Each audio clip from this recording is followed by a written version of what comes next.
It tells you I would much rather hang out with a nice atheist than a mean Christian any day of the week. I have found soulful people and moral people who do not ascribe to religion. So I'm not one of those folks. My pastor knows where I am, but I just want you to know we judge each other way too much sometimes. Judgment is mine, thus saith the Lord, not mine. Cory Booker. But I do want to end with this scripture because I think it's a challenge. I think they wrote it there. One day I'm going to find out who made that decision to write right there where Martin Luther King was playing some scripture. And that's what I want to end. It's a real challenge to you. I hope you leave here today. One, with a decision, 20,000 candidates running for president, but I like that Cory Booker guy. He's got my support. I hope that's me. And I'll tell you what, there's some people out there, right, that people can sign up if they want to help out, because we need to organize. I'm an organizer at heart. I want your help. But if if I don't achieve that, I hope I achieve something else. That everyone here has to be a leader. And that the best way to lead is with example, is by changing. Because if you do the same thing you did yesterday and you expect different results today, you're not going to get them. And so this was the challenge they decided to write. Right there. And then the words that Joseph's brothers uttered when they saw Joseph coming, this guy with the coat of many colors, the interpreter of dreams, and some of y'all who go to church, go to synagogue, you know the story, is that they grabbed Joseph's brother and they threw him down into a well to die. But this is where that religious saying comes, sometimes you got to go to the pit before you go to the palace. Because he wouldn't die in that well, he would rise on up and go on to lead a nation through crisis.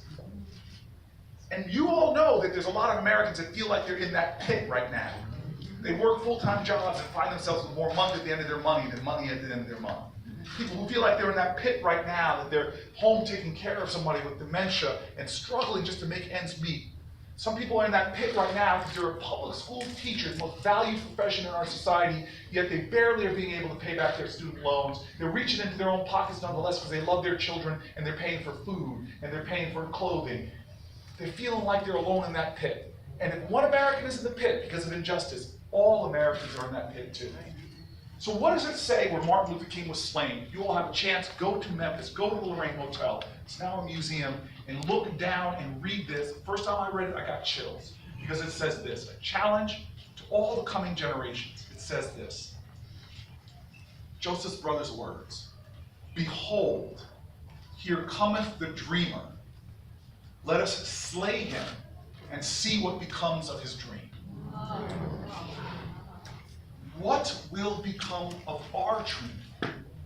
The dream of America.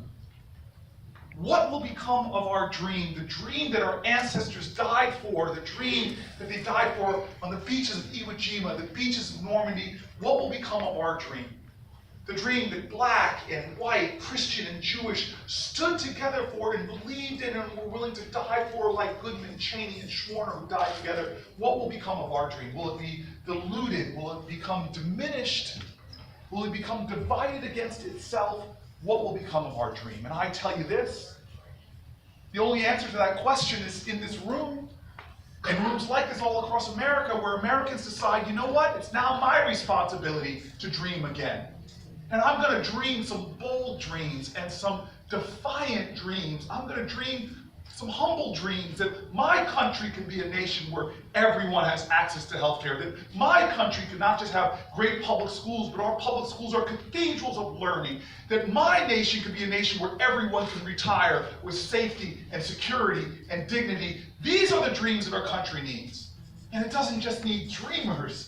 It needs doers, people that are willing to fight for it and work for it and reach out to their fellow woman and man for it, because I know that is who we were and it's who we must be if we are going to be the nation of the greatest dream on the planet Earth, the American dream. And if we do that, I promise you that we won't just win elections. That's not an end unto itself. If we do that, we will make sure that we may be in the pit now, but that America rises to be a light unto all nations about what's possible when humanity creates a beloved community. Thank you.